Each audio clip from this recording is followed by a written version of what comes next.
Imagine waking up from a near-death accident with a message from Jesus himself. This is the tale of Landon Whitley, a young boy who survived a fatal accident only to come back with a deep mission. What did he experience on the other side? Who did he encounter? Join us as we delve into Landon's remarkable journey beyond the veil of death and the amazing revelations he brought back.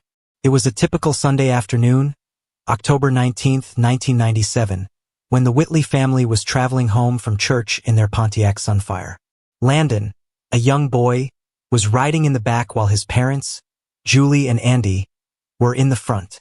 It was a day like any other until tragedy hit. As they drove through an intersection, Julie recalls her husband suddenly yelling, but in the commotion, his words were forgotten. In a split second, everything was different. An ambulance racing through the intersection ran into their car. The collision was devastating. The accident left Landon's parents seriously hurt. Andy sadly did not make it, and Julie was left to endure the pain of losing her husband. I didn't see what he was yelling about. I didn't see the ambulance approaching, but I did recall him yelling. That was the last thing I heard from him. For young Landon, things were even more serious. Following the crash, it took them a while to find him in the wreckage, and since they did, he wasn't breathing. Rescuers labored desperately to bring him back to life, but his situation was desperate. He was airlifted to a nearby hospital in a hurry. Landon's battle for survival was not yet over. On that day, he died twice, once at the accident site and once during the journey to the hospital. But it was only after his second death in the hospital that Landon had something truly extraordinary happen to him. At only 8 years old, Landon Whitley witnessed something remarkable during those times when his life was on the line. He recalls feeling like he was in heaven every time that he died. He talks about experiencing golden streets, meeting Jesus, angels, his dad, and even 2 relatives whom he had never met before. These dreams made a profound impact on him, giving rise to a sense of awe at life, death, and the hereafter. This sense of wonder remained with him throughout his years. Today, now an adult, Landon recalls those moments in awe. For him, the accident was not merely a tragedy. It was a glimpse of a much larger reality. It reassured his belief and made him peaceful, knowing there is more than what appears in life. As much as the doctor tried his best to rescue him, there seemed to be little hope of survival.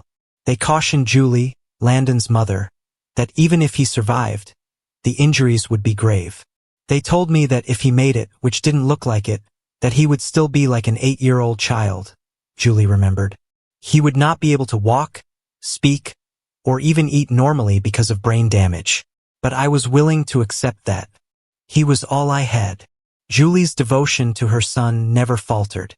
Despite such horrendous news, she was prepared to do whatever it would take to keep Landon alive, no matter if it meant keeping him alive in a critically compromised condition. During those black times, Julie's will was unbreakable. She was willing to battle for her son regardless of the obstacles that came her way. To her, having Landon around her life, whatever the conditions, was all that counted. As Landon battled for his life, Julie endured the harsh reality of leaving her husband behind. At his burial, she struggled with anger and bewilderment toward God. I was so angry, shattered, and sitting at the funeral, I was cursing God. I had no idea why this was happening, she said. I couldn't comprehend why he didn't provide us with protection through angels. But with the very same breath, she prayed more fervently than ever before for Landon to live. Although she may never know for certain why her husband died and why her son lived so miraculously, she holds fast to what she believes. That faith and love can get us through even the most difficult times. Having sustained a severe head wound and been kept alive by machines, Landon awoke 2 weeks after the accident. Julie credits her prayers. To everyone's surprise, physicians found that he had no brain damage whatsoever. While Julie celebrated her son's recovery, she also had to endure the agonizing process of informing him of his father's death. His face was scarred, his head wrapped in bandages, and I didn't want to hurt him anymore, she remembered. Julie had to reconcile her relief that Landon had survived unscathed of brain damage with the agony of informing him he had lost his father. In that trying moment, Julie's love and motherly strength stood out with empathy. She inquired of Landon, "Do you know where your dad is?" Landon answered, "Yes, I know where he is. I saw him in heaven." But Landon's encounters did not end there. He also informed his mother that he had noticed other familiar faces in heaven. Family members, friends who had died, and even brothers and sisters he never knew. He gazed at me and said, "Oh, Mom, by the way, I forgot to mention it. I saw your other 2 children. I was amazed because I had 2 miscarriages prior to Landon being born, and we never shared the information with him," Julie explained. "I knew they were my brothers even though nobody ever informed me about them," said Landon. "You just know in heaven. You know who everybody is." Landon had a different experience each time he met with death. With the 3rd time, he met Jesus and heard a message that changed his life. "Jesus appeared to me and instructed me that I have to return to earth, be a good Christian, and preach to people about him," Landon reported. "I wish for people to understand that Jesus exists. There is a heaven. There are angels, and to abide by his word and the Bible. Life does get better in the end." With that directive, Landon and his mother set about fulfilling their charge to share their experience, providing hope to the bereaved.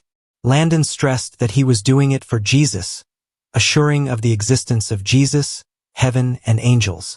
Having lived through seeing Jesus, he understood his purpose, and he was committed to achieving it. Looking back at the experience, Julie realized how her knowledge of faith had expanded. While she previously questioned why God did not send an angel to defend them, she now knows angels were there the entire time, directing them through God's will.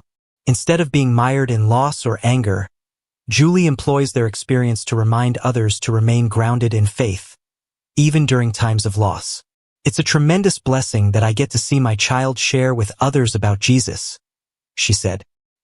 "He's always willing to remind people that heaven is real, because he's been there." Although Landon lived, he sustained severe injuries and now has 23 metal plates in his head, a nose rebuilt from part of his skull, and lost the use of one eye. He leads a largely normal life today. His survival is miraculous. Landon's tale is a testament to the strength of the human spirit. In spite of the tragedies he has suffered and the physical limitations he lives with, he still lives life to the fullest. His journey is one of courage, strength, and the strength of love to overcome even the most adverse situations. We feel that God is giving Christians everywhere a message regarding the coming of Jesus Christ. If you are serious about your faith, concentrate on living a righteous life. Spend some time praying for the lost souls and witnessing as often as possible. The Bible teaches us how to live and share the good news. It's all there. Thank you all for following us this long. We hope you enjoyed watching, and we'll catch you guys in the next video.